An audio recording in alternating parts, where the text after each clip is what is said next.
After five, so we have a quorum at this point, so we can actually get started. Um, so uh, one brief announcement is that DC Aiken has been appointed to the Planning Commission. So the mayor is working on getting a replacement for him. So and then David Chatham has COVID, and Sean may still be coming. So otherwise, we're here. Statement of purpose: the Development Authority of Alpharetta is granted the powers and jurisdiction through the State of Georgia General Assembly and a resolution adopted by the Alpharetta City Council on September 3rd, 1996. The function of the authority is to promote the public good and general welfare, trade, commerce, industry, general tax base, and the employment opportunities available in the city of Alpharetta. So moving on to our first item, we've got the meeting minutes from our last meeting, which was all the way back in September. Did anyone have any comments on those? Any motion then? I make a motion to approve the minutes from our last meeting. Second. Those in favor of approving? So that's unanimous, four for four. The next item on the agenda is the Connect Forward grant.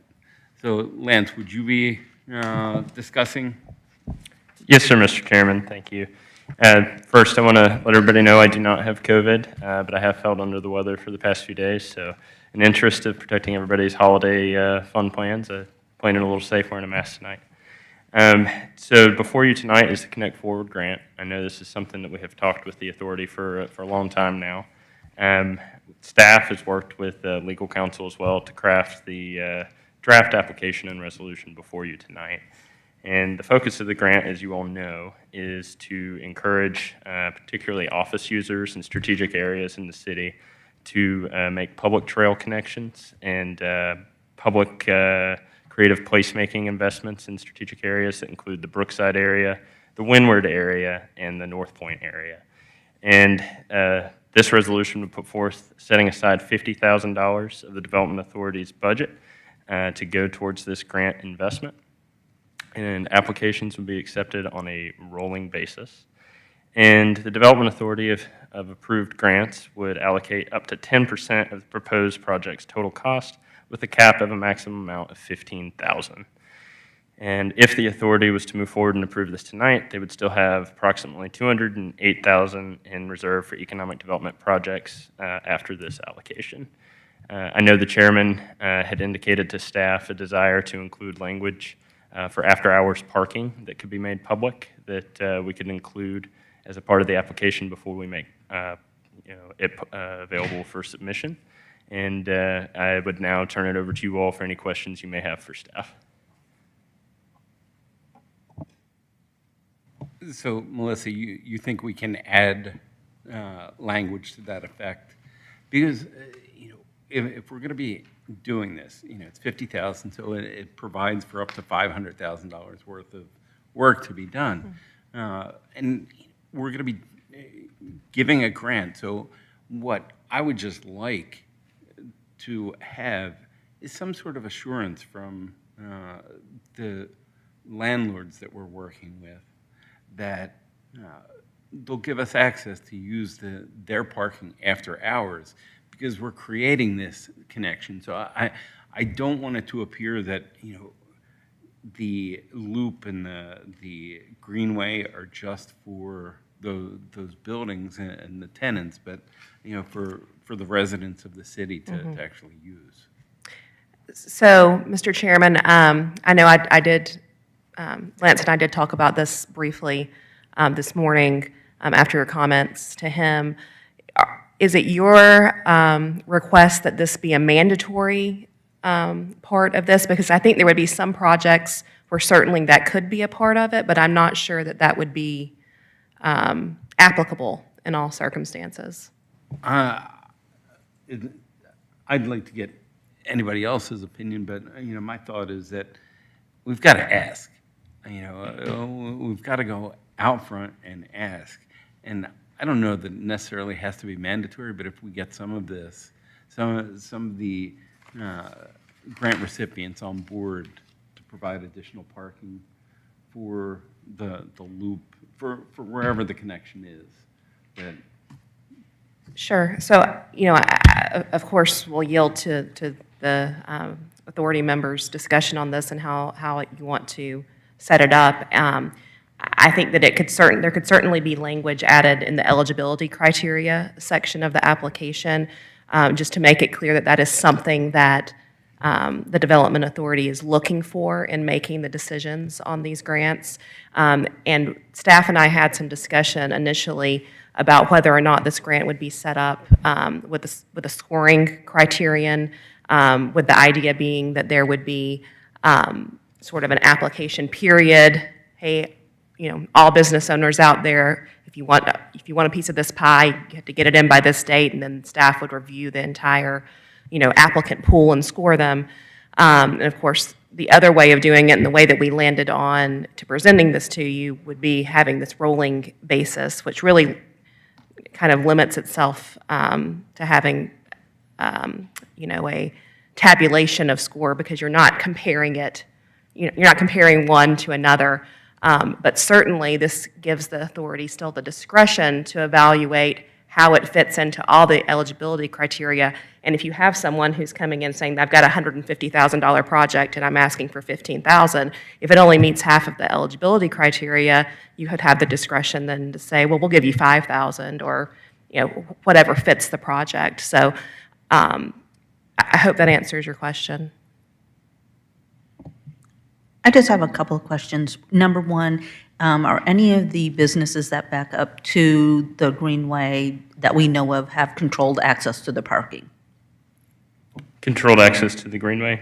No, controlled access to the parking. So they, employees come in, scan to go into a parking area. Because I'd be concerned if we had somebody like that, that they may not approach us because we're going to limit that. Just a thought on that. And also, have we had any businesses actually approach us about doing anything yet?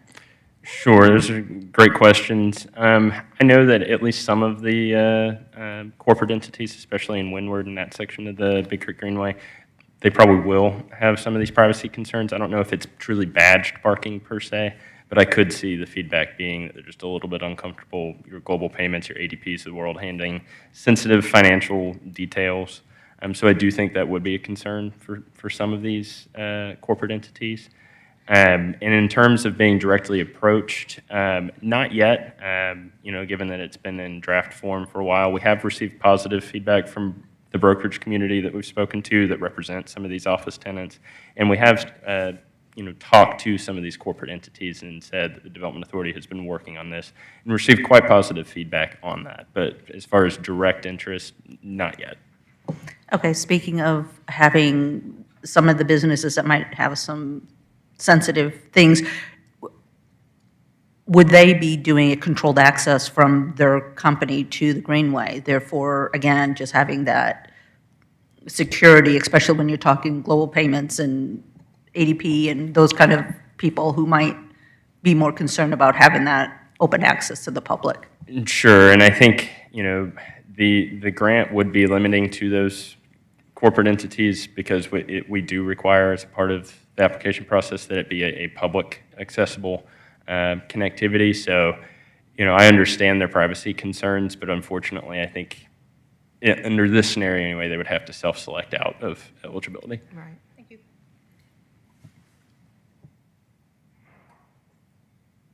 Any other thoughts, comments, questions? Well, with that.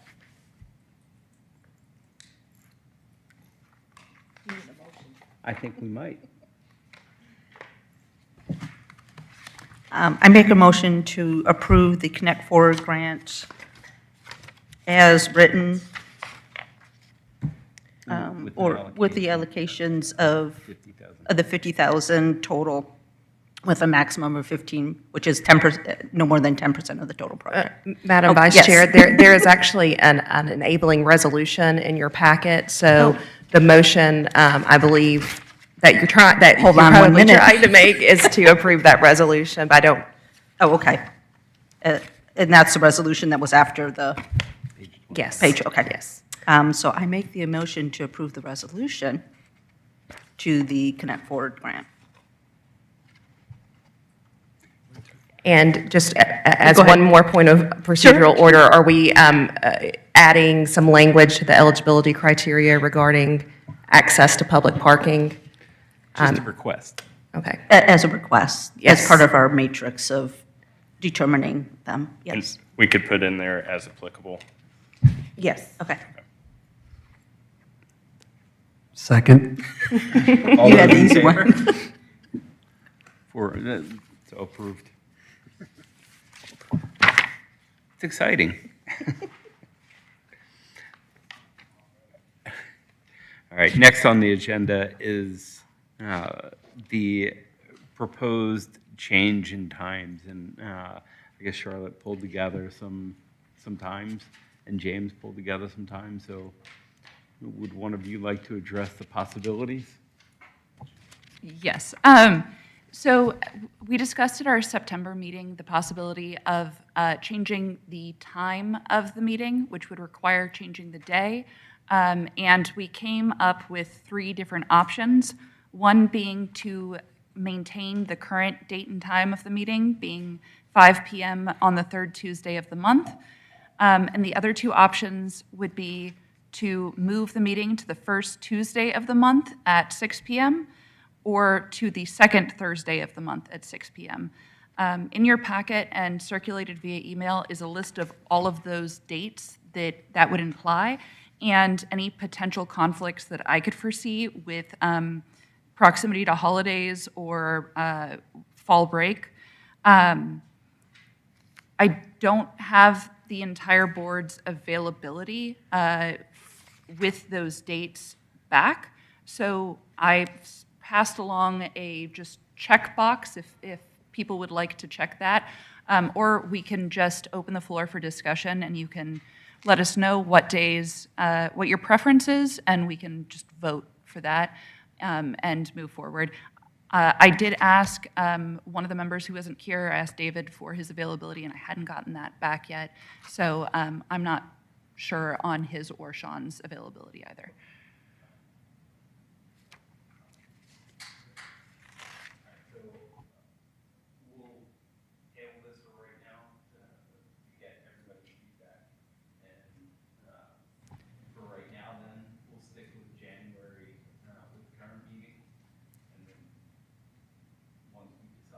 That sounds great. If we were to move that meeting to the 1st Tuesday, which sounded like the most popular alternative, we would be having to reschedule that first meeting anyhow because January 2nd we'll be swearing in. So we can look right now as to what the quorum is, or the majority here, but otherwise we can table this either to the end of the meeting and it can be brought back up during discussion, or we can just wait until a further meeting or we hear from the other 2 members. With that, on to new business, and that is the land use restriction agreement with the multifamily at Lake. We've had some back and forth on this today. Has everyone had a chance to review that? And, Lance, you can walk us through that? Sure, I'd be happy to, Mr. Chairman. So as the chairman said, the land use restriction agreement before you tonight is pertaining to the TPA Lakeview project in which the Development Authority abated in 2022, making, of course, them the technical owners in the title system in Fulton County.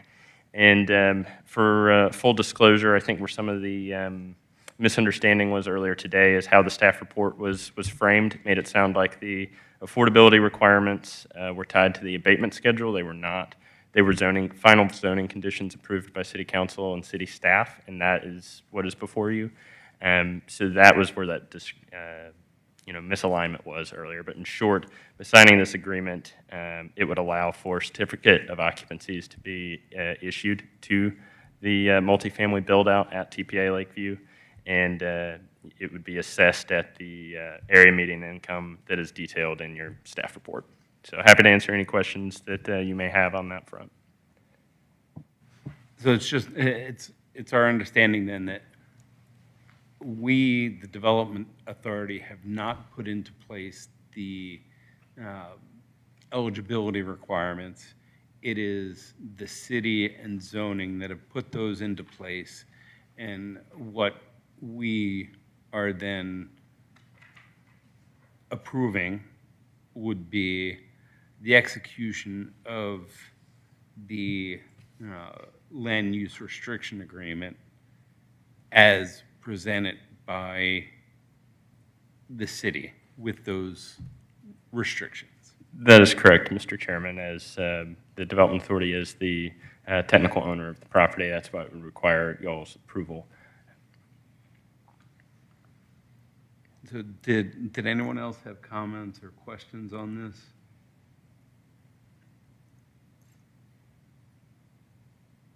So I think with that, we can look for a motion. I'll make a motion to approve the land use restriction agreement as presented. Second? Those in favor? So it's approved. Can we just maybe have a motion to execute all documents to formalize the land use restriction agreement? I'll make a motion to formalize or Execute all documents. those documents. Second. Those in favor? Approved. We're actually making some headway here. All right, so next on the agenda is our partner updates. And we're always happy to have Karen here with Tech Alpharetta. Thank you, Mr. Chairman, Development Authority. It's great to see you all. And just wanted to update you since we're at the end of the year for Tech Alpharetta. And we've had a very successful year. We've held more than 30 events this year. We've served more than 2,000 area tech execs. We're also at 55 startup companies in our incubator. We have not hit that number since late 2018, so we're very pleased about that. And I'll share some of those with you in just a moment. And our updated investor funds raised to date by our startups, that number is now $223,768,500 in investor funding received by our startups since the incubator opened in 2015. We held our board strategy session at the end of November and had a good meeting over at LexisNexis Risk Solutions, and we'll be putting some of the recommendations from that meeting into place. We have had one company graduate this year, VAC Mobile. Another one that was going to graduate decided, given the difficult funding climate, that they would hold off on taking commercial space until the economic climate stabilized, hopefully in 2024. And we're in the process of gathering the updated numbers for the number of new jobs created by our graduate companies. We'll share those with you all in January. Let's see. Other updates. And our newest startup members, we've had 5 new companies join us since our last Development Authority meeting. We have had a cybersecurity company called Cybersecurity Auditing Technologies, who is just ready to start selling to customers. We've had a fintech company in stealth mode that was one of the few companies that raised $1 million this past year. They joined us. We're really excited about them. We've had an intelligent electronic medical records platform company join us. Another fintech just joined us this week, and a construction tech SaaS company who is heavily revenue positive and seeking to raise its second funding round joined us in the past 2 months as well. So there's been a great deal of activity at the center, and we have a number of companies that are revenue positive that we'll be watching closely as they continue to staff up in 2024 to see who will be coming through the funnel to graduate into the community. So with that update, I wanted to open it up to any questions that you all might have. No questions? Okay.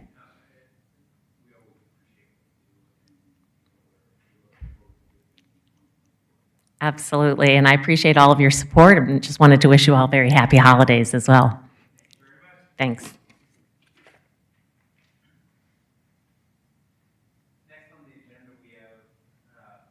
Next on the agenda, we have the Alpharetta Chamber update. Good evening. You will notice I am not Deborah Lanham, a little bit different. I'm Ted Schwartz.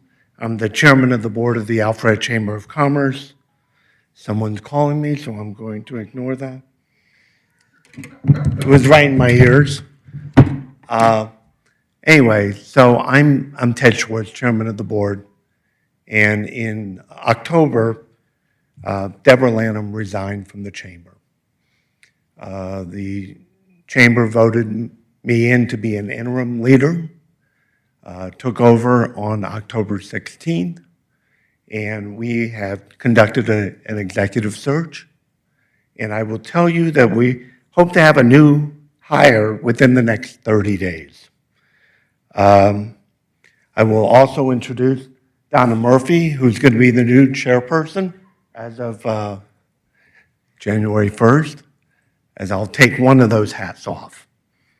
I will tell you that we just installed a new board of directors. There's 23 members as opposed to 16 when we finished this past year, and there's quite a bit of energy in the chamber. Since we last met, we had a phenomenal event, November 1st, the first annual Alpharetta Business Summit. Some of you on the left were key ingredients to it. We had over 180 members and the community in attendance. It was a great conference. Both large and small businesses attended. Some of the downtown folks were there, but not a lot of them. We hope to grow that segment of the population in 2024. It was overall a great collaboration between the Economic Development Arm, the City Convention and Visitors Bureau, and the Chamber. The day before, so we didn't have anything to do right before the summit, the day before, we met with the DT Advisory Board. I will tell you, that was my first meeting of the advisory board, and I felt like it was really good intentionality behind the meeting. We're meeting again January 10th. The advisory board is really focused on getting a February joint event put together, a love theme close to Valentine's Day. I think it's February 8th through the 10th. They have lots of ideas. We're going to see what they come up with in that January 10th meeting. I would be remiss if I didn't give out kudos to Melody Cookston, who runs our member services at the Chamber, and Charlotte Thompson for working together on the DTA events and meetings. Just this month, we just completed the Seasons of Celebration, the Sips of the Season, and Decorate the District. With over 15 establishments participating, Sips of the Season had over 79 QR scans, and Decorate the Season had 72 QR scans, and over 307 people voted for their favorite merchant. Lastly, I want to let you guys know, we are really focused on the downtown. And we had our annual meeting last week, and we had a festive contest among the attendees. And all the winning attendees received gift cards for their favorite shop in the Alpharetta Downtown District. And I would hope that you know that that's what our intentionality is going forward. I'll take any questions that you may have. Who was voted favorite merchant? Who won? Yeah, who won? I had a list of several favorite merchants. So for Decorate the District, we had 5 winners. Those were announced. Voting ended last Wednesday, and winners were announced on Friday morning. Melody and I had the honor of running around and handing out some little plastic awards. And there were 5 categories. There were 3 themed categories, Sweets and Treats, Winter Wonderland, and Holiday Movie or Show. And then we also had Most Creative and Kids Favorite. We had Moops Boutique win for Winter Wonderland with a kind of classic display. Minnie Olivia won for Best Holiday Movie. They did a Charlie Brown Christmas themed, and they had all of the characters that were painted out there were actually paintings of their staff members. So they were staff members as characters. And then with a very strong showing of support, Southern Local won the Sweets and Treats, Most Creative and Kids Favorite. We also verified that this was not any sort of bots or like IP banking or anyone who was going in and voting a bunch, but Southern Local, Brittany, the owner there, is really strong with her marketing, and she did a Taylor Swift theme, had 2 pink Christmas trees that rotated with giant friendship bracelet garland, and had a standing cardboard cutout of Taylor Swift that you could take a picture with, as well as a lot of different Taylor Swift merchandise.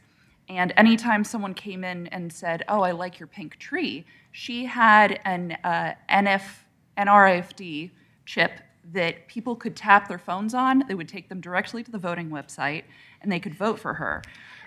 So I'm sorry I did not attend. we've seen some strategizing this first year, but some good engagement.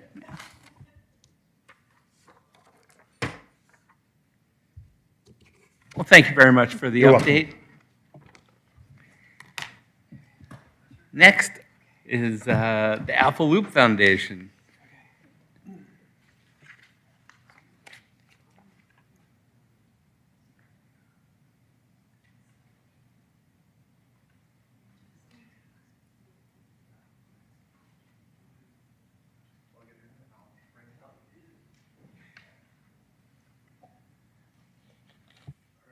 What am I plugged? Oh, right here. Okay. All right. Let's see what we got here. I will. Let's see. Okay. Good afternoon, Chairman, Board. My name's John Goss. I'm the president of the Alpha Loop Foundation. I'm here tonight to just give you a verbal update. I'm going to walk you through a couple things, but maybe before we start, we'll just say thank you for the funding. So part of the update tonight will be talking about the website that this board graciously funded us, but maybe just to step back a couple years. So the Alpha Loop Foundation was formally put together about 3.5 years ago.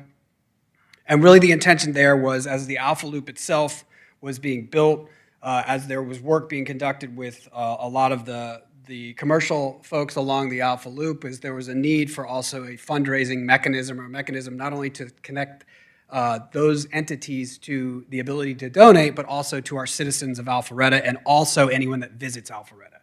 So the Alpha Loop Foundation's primary purpose is 2 things. One is capital fundraising, capital campaigns, raise funds to complete the Alpha Loop in addition to partnering with the city, and the other one is community awareness.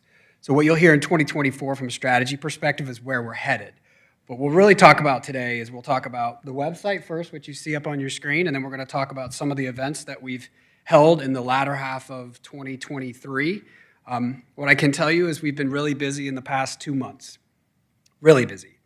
So I'm really proud of kind of the progress we've made from really where we came from, which was 3 years ago. A board, we were instantiated, COVID hit, nothing happened, to really we have a lot of good momentum going into 2024. So the website experience itself, we partnered with Ideate. We should, if we're not familiar with Ideate, it is a vendor of the cities. The cities use that for some of their website development and also some of their marketing. The connection there is we really wanted to stay consistent with any of the themes that the city has already invested in on any of their websites or any of the messaging that they have. So that was kind of the primary means by which we chose Ideate.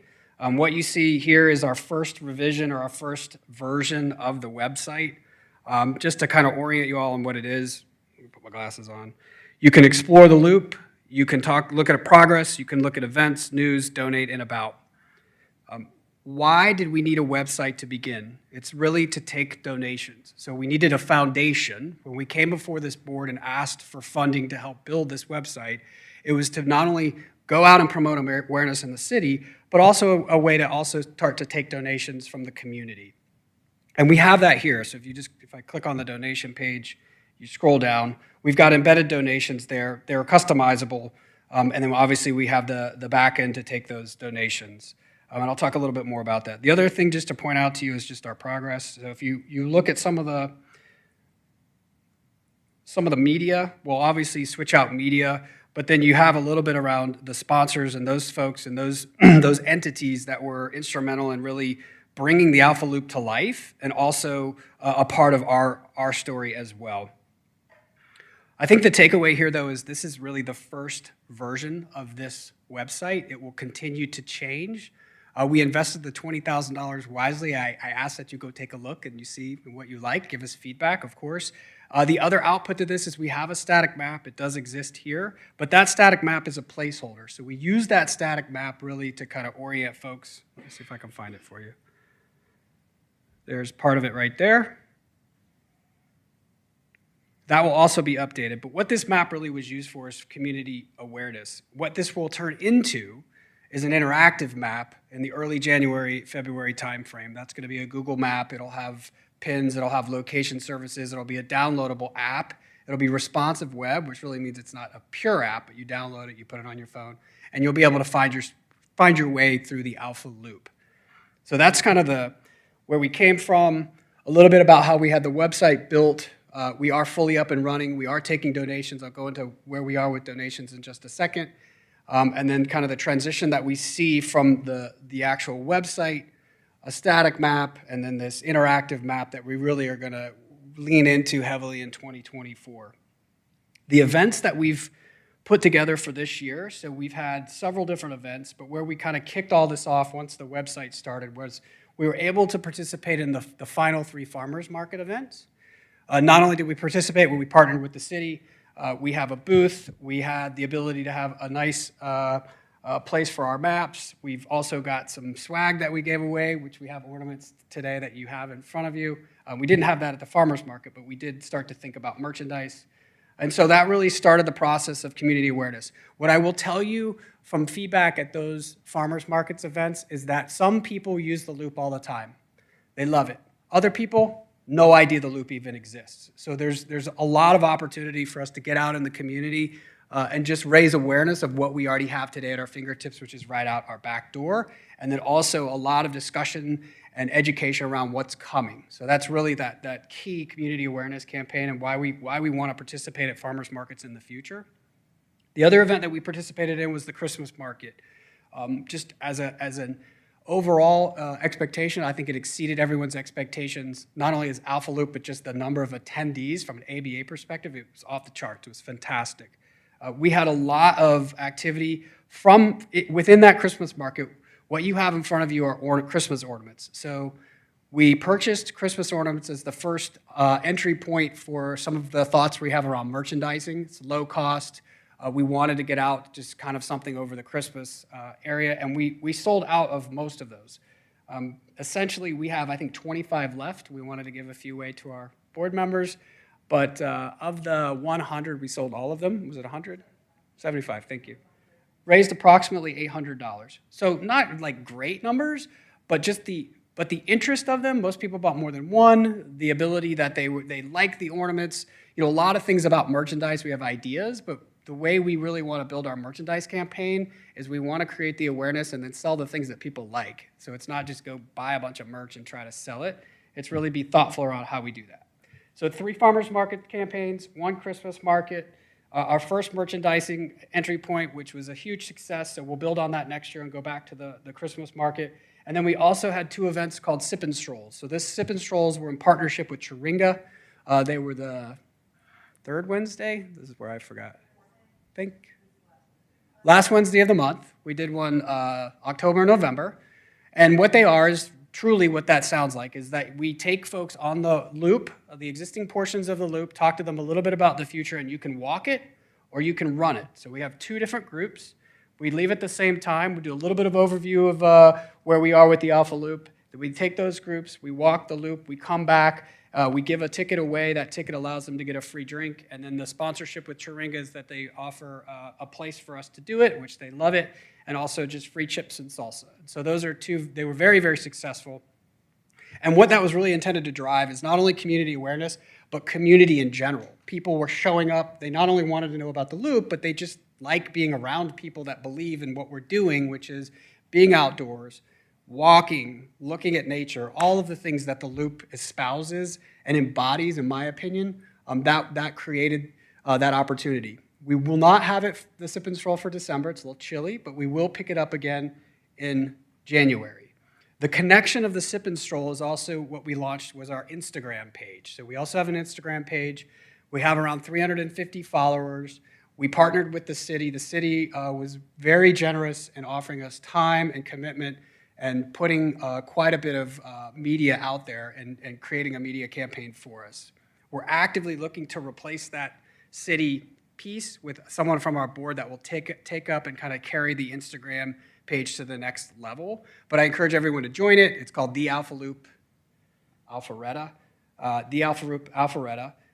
And it really has a lot of good media on it that we're going to use, obviously, to promote not only our events, but also just a way to connect through the other media channels within the city. So website, 2 Sip and Strolls, 3 farmers markets, a Christmas market, $800 in merchandise, roughly $400 in actual just donations from just citizens. We have a subscription option, and then we have a one-time donation. We'll push harder in 2024 on that. We have an Instagram page up.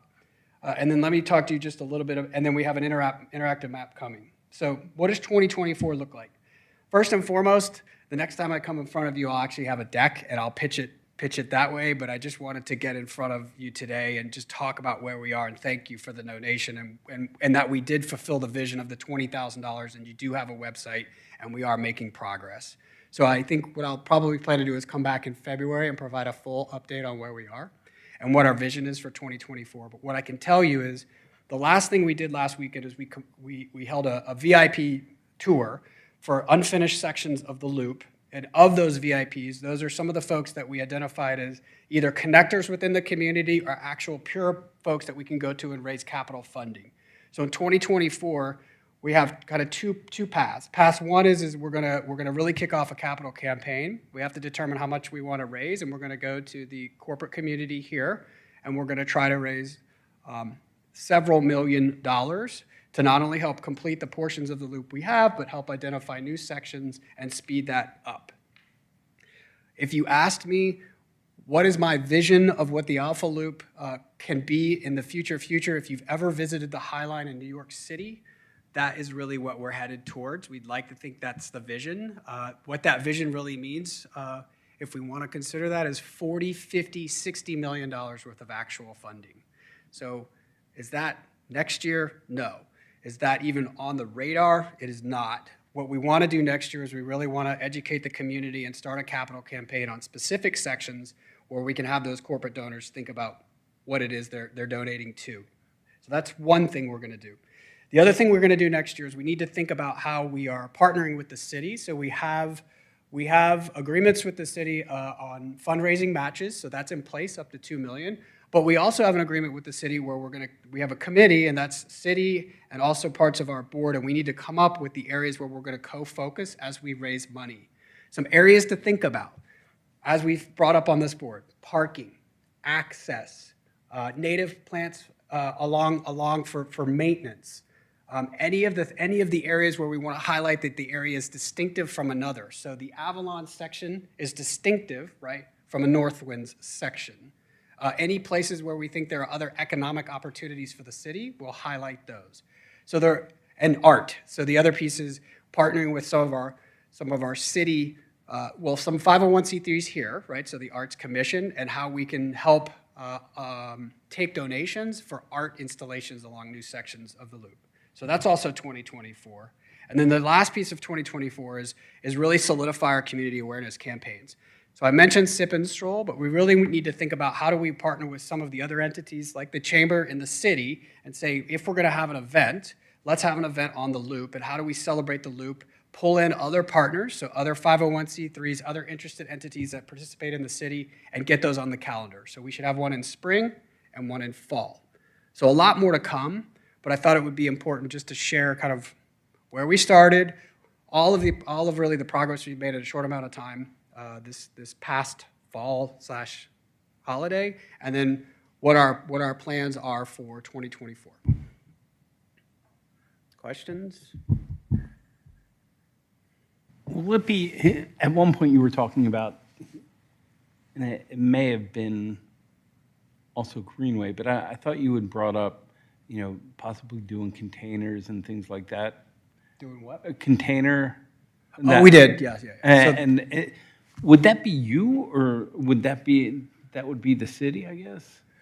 There are sections of the Alpha Loop that are owned by the city where there are opportunities potentially to partner in a way where there are options for those going down the loop could stop and take advantage of X. So that could be bike rentals, a container that's got a bar in it, merchandise. I think all of that is still TBD, but certainly within the purview of a partnership of the city and the Alpha Loop to begin with. Now that may eventually spawn out into some private public partnership in some other way, but as we walk the loop, there are obviously many opportunities to do that. And Mr. Chairman, if I may, Kathy Cook and I met with John last month and discussed kind of those early opportunities. And we have a meeting on the books actually with the city administrator and the Public Works Director in January to discuss what those opportunities that I think John's kind of hinting at could be. So more to come. That's great. It's just excitement. So, any other thought? Well, you shouldn't have any questions. So it's just you and I. I will add something. I think a lot of these, like the sip and stroll, and then even the Christmas market, it's not only interest and excitement about the Alpha Loop, but people want to get involved. They want to know how they can help, whether it's the farmers market or other events. So a lot of excitement. Yeah, I would characterize that as there's a lot of pent-up demand, and what we're trying to be is thoughtful around how to use that demand. So example one is we will build an ambassador program. Those that want to volunteer, at what level do they want to volunteer? Is it come to the Sip and Stroll? Is it be a docent for the Sip and Stroll? Is it be a docent for Alpha Loop in general as we go talk to other entities? Or is it I just want to donate and I want to be invited? And so what I didn't mention is the list that we're collecting, we will send a newsletter out in January. Part of that is to also re-gauge interest in what we're doing. We have one real estate company that we will present kind of what the Alpha Loop will be in January, which is just a kind of an overview of the Alpha Loop as I've given today, but much more crisp, but also with asks, right? And so we're starting to think about how do we engage the community, but also some of the parts of the community that may be affiliated with entities where they have local businesses here.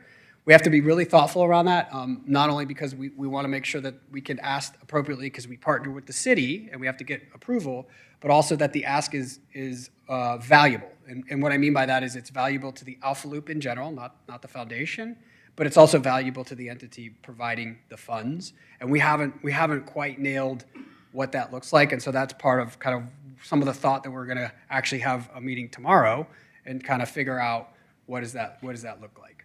Overall capital campaigns, when I talk about those numbers, we'll have a fundraiser. We won't do that ourselves. We'll bring in people to help us do that. We've interviewed 2 already, which was a couple years ago. We just kind of need to dust that back off when we figure out how much we want to raise and in what time frame. Sounds good. Thank you, then. Thank you. And last item on the partner update is the City of Alpharetta Economic Development. Sure. Thank you, Mr. Chairman. Yeah, just give you all a quick update on economic development initiatives that are ongoing in the city. First off, kind of a continuing trend that we've seen post-COVID is a lot of smaller to mid-sized tech companies being very interested in coming into the city due to our high quality of life. Got 2 companies moving headquarters into the community. Those aren't public yet, but I can share with you some of those details, one of which is going to be taking a lease at Avalon, where the former Microsoft lease was at, so that's going to be a headquarters move. hoping to have that announced sometime in mid to late January, so stay tuned on that front.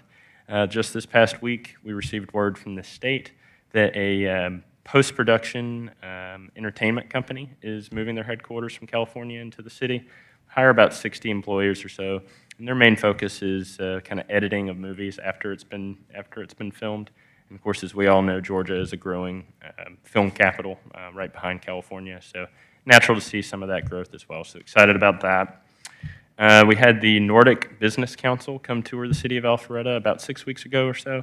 That was a really interesting and great event. We had the mayor and the mayor pro tem attend as well, but it was a group of business leaders from Finland that were visiting Metro Atlanta, and they spent 2 days here in Alpharetta, toured them around the community. They heard from Karen at Tech Alpharetta as well, so it's a great kickoff to a partnership, so hopefully more news on that to come, continuing to have conversations with some of those individuals that we met with. Let's see. So the LCI, as you all are aware, focusing on the Windward Corridor, and I know they presented to you all back in September. That has continued to move forward. It's getting into kind of the finalized stages, so we're hoping to have that as a finalized product in early 2024. They had a community meeting in November that was well attended at the Hilton in Windward. So very much looking forward to getting the final deliverables from that, and I think it's very much in line with the ULI's technical assistance panel, also focused on the Windward area that, of course, this board was instrumental in its creation. Kind of going on that trend in terms of amenitizing office, staff is still consistently talking with office owners, office brokers about the standing of the market. And currently, we are putting together a potential small area plan like the city did for Brookside a couple years ago, focusing on the Great Oaks area. So more to come on that, reaching out to some of the owners out there to kind of get their buy-in and permission, if you will. But we knew that once the Brookside plan was approved by the council, just how successful it was by the interest that we instantly got in that particular corridor as well. Pursuing grant opportunities as well, kind of going off of this office amenitization front. We just put forth a congressionally directed spending application focusing on building a trail connection from Brookside Park in the Brookside area to the Big Creek Greenway.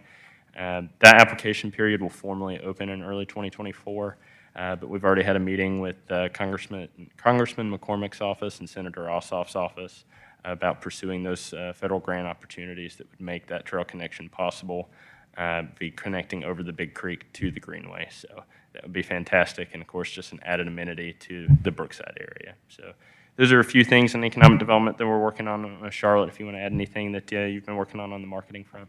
Sure. So since the September meeting, there's been a number of different things, and I just wanted to point them out. One, the annual Alpharetta Guidebook that's put out by the Alpharetta Business Association with the ACVB and the city, we worked on that. That has launched since then. There are 1 or 2 copies out in the foyer here. It's also available online, and we'll get some more copies to distribute. In October, there was the North Fulton Futures Summit that Lance helped coordinate with the Greater North Fulton Chamber. That was all 6 Greater North Fulton cities came together and had a discussion of kind of the future of North Fulton, had all 6 mayors speak and share their thoughts, and then also spoke about potential EV, where electric vehicles, how that industry might influence North Fulton in the future. As Ted Schwartz mentioned, the Alpharetta Business Summit was November 9th. That was very well attended and was a packed day from 7:30 to 1:30, full of different speakers and lots of connections there. And there has also been the Hop and Shop that we mentioned at the last meeting, but this was every year the Alpharetta Business Association holds their Christmas market that the Alpha Loop was at, but This year, we were going to have multiple markets that were going to be competing sort of at the same time.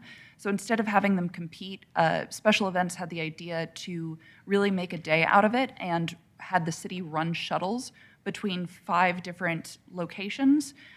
So we had Santa at the ACVB for free photos for kids. The Alpharetta Community Center held the Heartfelt Market that was partnered with Lionheart School. We had the normal Christmas market was held at Innovation Academy. The Hamilton Hotel held a Santa Paws market with dog-themed things. And the downtown district initiative did a gift wrap shack where they wrapped up to 3 free gifts for anyone who came in. And then there is one that I'm missing that was in there, but there were, and I'm going to think of it later, but that was the first time that the city's done that approach. The drivers were the shuttles were run by local staff and were decked out in some Christmas lights and a giant bow. We got great feedback from the community. It was a lot of fun, but it was also great in that so many of those markets, they had at least a dozen vendors. The Christmas market had several dozen, and it was all a chance for small businesses to kind of get out and then get in front of an audience that they usually wouldn't see. And then we also had a lot of foot traffic in the downtown that day of people walking between the different stops. So a lot of shops got to see a lot of people come in. Lance mentioned that we had the Nordic delegation come in. They've already reached out and are making connections with local businesses in the community. It turns out they had a Finnish Santa that they wanted to bring as a cultural event for the city. So they partnered with the Hamilton Hotel and had Santa out there. And I talked to the manager from the Hamilton Hotel last week, and she said that it was a great hit, that he was out there singing opera, of all things, and taking photos with staff and with kids. So that was very well received. I think that is it for me. But yeah, let us know if you have any questions. Yep, happy to take any questions that you may have for staff. I think we're all good. We did, personally, went to the tree lighting this year, and this year's event was such a step above where it's been in the past, with people with the stage set up, and I heard from a lot of different people how much they appreciated that this year. So good things happening. Any other thoughts, questions, comments that we'd like to address before we end the meeting? Well, thank you very much, everyone, for attending, and have a good holiday.